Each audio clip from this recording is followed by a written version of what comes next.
As star defender Sam Montgomery gets a kiss for luck from Mom. LSU looking to bounce back from a loss to the Tide a week ago. An SEC West clash in Baton Rouge is next.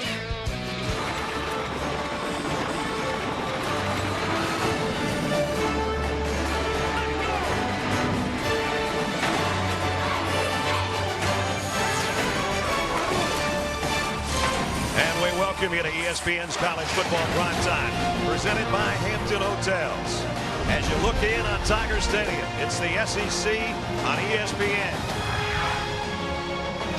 And our matchup tonight, the number 21 team in the country, the Bulldogs of Mississippi State, against the number 7 Tigers of LSU. As we take a look at the standings right now, things could still shake out and change at the top because Alabama is in a dogfight right now with Texas A&M. LSU and Mississippi State next in line with 7-2 and matching 3-2 marks in conference play. The Tigers in the tunnel, and as they come out of there, led by Les Miles, who turns 59 years young today, they want to start a new winning streak because last week a string of 22 in a row went by the boards as they lost a heartbreaker to Alabama.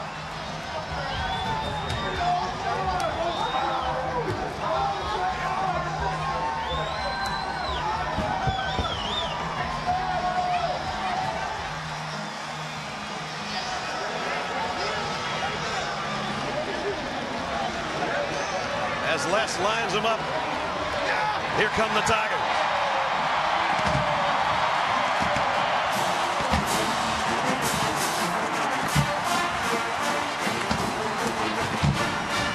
And we welcome you to Baton Rouge, everybody.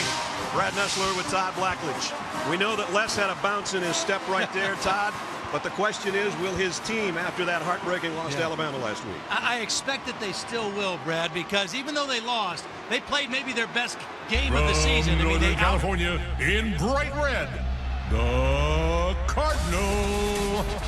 Strong and hungry for a shot at their first Pac-12 title since 1999.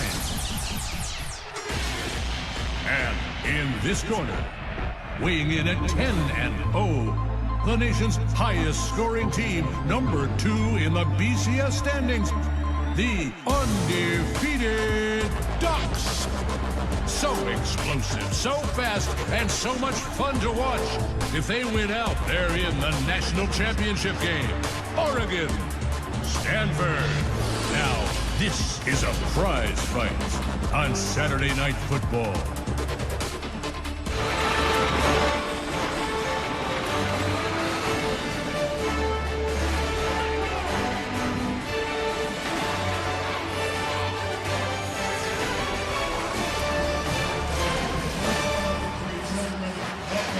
Welcome to Saturday Night Football, presented by Windows 8. You are looking live at the Madhouse in Eugene, Oregon. Autzen Stadium, home of the high-flying Ducks, averaging 55 points a game. And tonight, Stanford challenges the Ducks' BCS title dreams with a defense that ranks among the nation's best. The weather, folks, it has been great for a Duck all day. Not raining right now, but more in the forecast, and the wind expected to gust a little bit as the evening continues. Good evening, everybody, and welcome. We'll hear from Heather Cox a little bit later, but with Kirk Herbstreit, I'm Brent Musburger. Last week, we talked about Notre Dame missing out on some style points. Partner, they went styling in South Bend today. Well, they did what they needed to do. You have these 3 teams up at the top. Everybody's debating about who should be the top 2 teams to advance to the national championship. We're running out of games to play. Notre Dame did what they needed to do against Wake Forest. Now it's up to see what Oregon and Kansas State do tonight. Now, Oregon takes dead aim at that game with a first-year starter at quarterback. Marcus Mariota has been a great story. Steps in this year as a first-year starter. What's been amazing?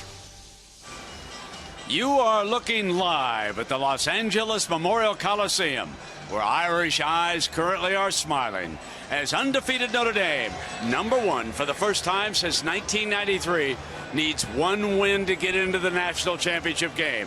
But standing in the way, relishing the spoiler role, they could again play are the Trojans of USC. arch rivals of the Fighting Irish forever and today. The success of any team, man, based on team play.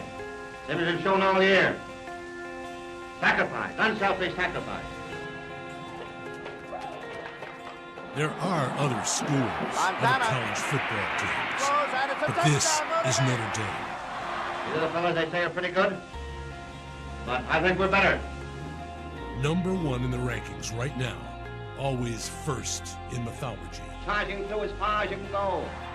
The gold standard of the game's golden era, the Fighting Irish.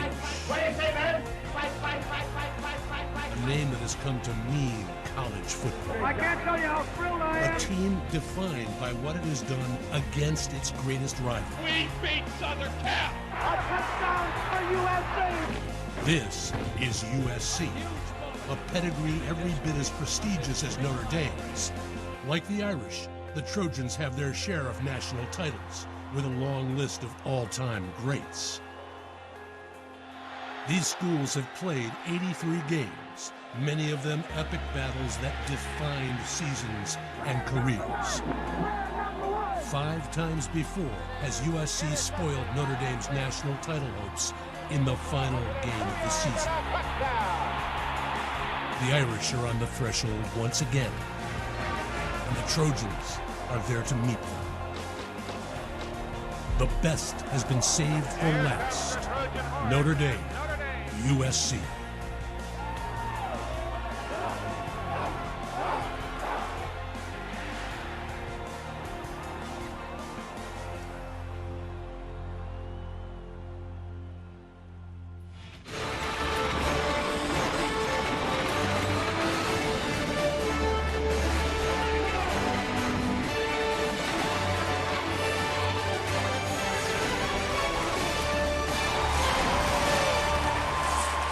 Welcome to Saturday Night Football, presented by Windows 8.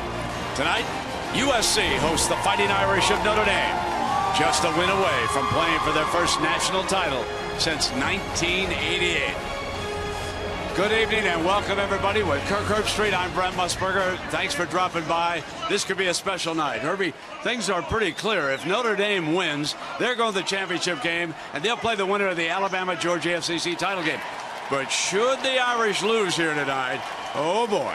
It's amazing what a week can do for a Notre Dame football fan. You're right. They control their own destiny. They're 4 quarters away from getting to the national championship. If you would have told Brian Kelly that in August, he would have said, are you kidding me? I'll take that. So 4 quarters, no arguments. They're making it all the way to Miami. And you